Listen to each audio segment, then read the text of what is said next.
Hurmatli yurtdoshlar, sizlarga 2011 yil avtomat korofka Captiva geldi. İyiye'den maşinimiz 170 bin kilometre yürüttü. Metan gazları var. 3.2'lik motor.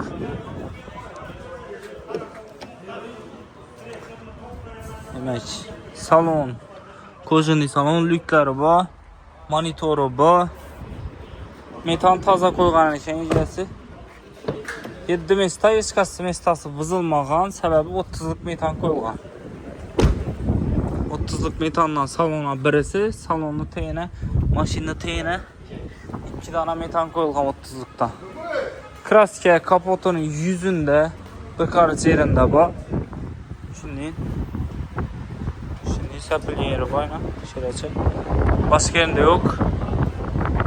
Görürsüz arasında ustalarınıza bahası 125 milyon so'm yetmeyen summasını krediten çıkarıp versek болады.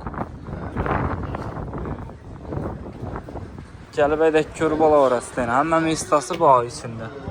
Motor, korobka, xodovoy taraflama yerinde kamchilik yok. Avtomarketda duradi mashinamiz do'stlar.